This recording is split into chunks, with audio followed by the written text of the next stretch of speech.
Hi, I'm Steffany Strange. Want to hear something scary?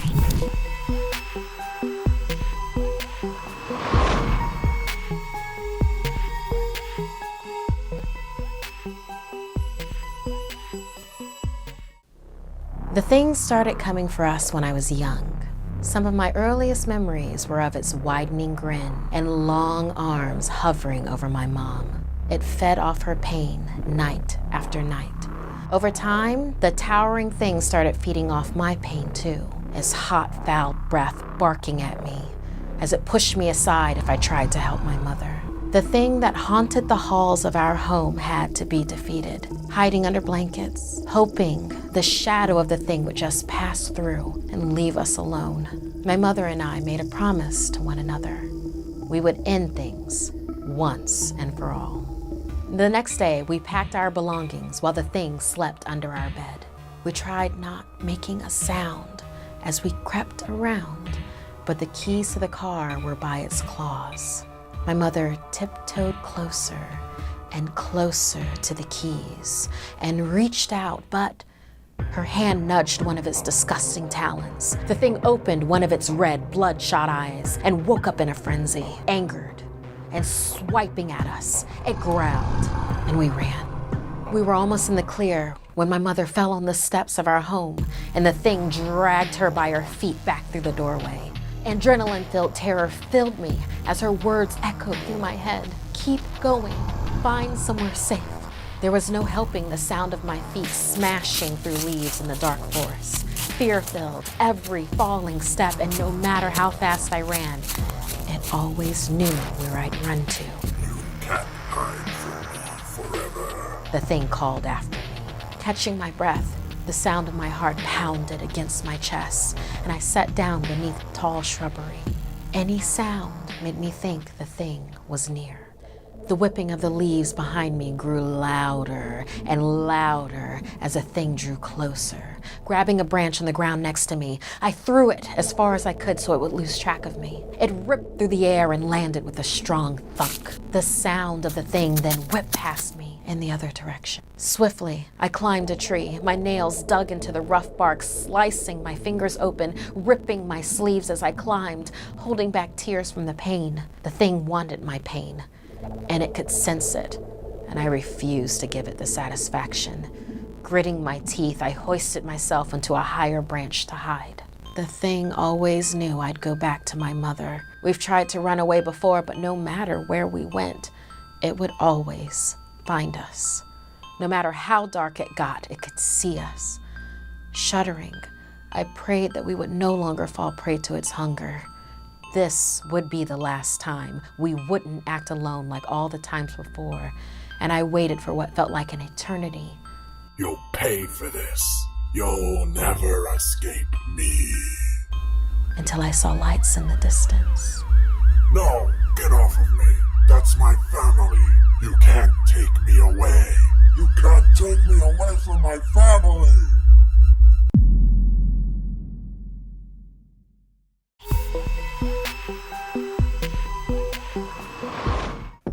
In the Phra Nakhon district of Thailand in the mid-1800s, there lived a woman called MAE NAK, who was deeply in love with her husband, Teen Ma. When MAE NAK was 8 months pregnant, Teen Ma was drafted to fight in the war. He was heartbroken to know he wouldn't be there for the birth of their child. What if something happens to me? I can't stand the thought of leaving you and our baby alone. Don't worry, my love. You will return home safely, and we will both be here to greet you when you do. And so, Teen Ma left, feeling hopeful, but still understandably terrified. A few months later, he was able to return home, excited to see his wife and to meet his child. But when he arrived at his village, his neighbor Kiet approached him. "You need to leave." "Excuse me? Please get out of my way. I need to see my family." "You should not go in that house. You don't want to know the terrible things that have happened while you were away. Your wife, she's not who you think she is. It's better for both of you if you leave. You don't want to be with her anymore." Teen Ma was incredibly offended. "How dare you imply that my wife was not faithful to me while I was away? Now please move." Teen Ma, being much bigger and stronger than Kiet, shoved past him with ease. He knew his wife. He knew that she would never do anything to hurt their relationship. Carefully, he opened the door.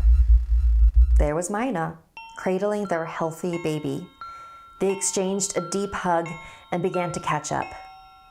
Can you believe that Kiet tried to make me think that you had been unfaithful while I was gone? Pathetic, isn't it? Yes, very. What a silly old man.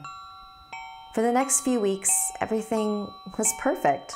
Between Tinma and MAE NAK, at least. Whenever Tinma went into the village, he could feel the stares and hear the whispers of his neighbors. Do you think he knows? I can't believe he's still living with her. Oh, it's just so sad. Kiet is probably spreading rumors, he thought to himself. He decided to confront him about it. So he went to his house and knocked on the door. No answer. He knocked again, but it was clear he wasn't there. So he went back home. MAE NAK was in the kitchen making lunch. Have you seen Kiet lately? Tinma asked. No, why do you ask, my love? I thought he might be spreading rumors about you, and I wanted to tell him to stop. Oh, don't worry about him, dear. I already spoke with him. He won't be bothering us again. MAE NAK continued to prepare lunch while her husband waited patiently in the dining room. He watched lovingly from afar, just happy to be in his home with his family. MAE NAK dropped a lime on the ground, and it fell between the gap in the floorboards. Tinma watched as MAE NAK bent down and reached right through the floorboards to pick it up. He couldn't believe his eyes. Did he just see what he thought he saw? He looked over at his baby daughter. Suddenly, everything felt very wrong. MAE NAK looked up and saw her husband staring in disbelief at her. Is something wrong, my love? She's not who you think she is. What did you do to Kiet? You seem upset, my dear. Come here. He had to get out of that house, and so he ran. But he could hear his wife's voice yelling in anger. You promised to always love me. Come back. He turned his head to see that the woman he once loved had grown into a massive, angry spirit, wreaking havoc on the village. Tinma made it to the nearby temple and quickly told one of the monks to help him stop his wife. This monk was extremely powerful, and when MAE NAK reached the temple, he was able to capture and trap her spirit into a jar. And that jar was kept in the royal family, passed down from heir to ensure that MAE NAK was never released. Today, you can visit this temple in Thailand, where a shrine to MAE NAK is kept. Visitors from around the world offer gifts and flowers in order to keep her spirit at ease. For who knows what will happen if she ever gets out again.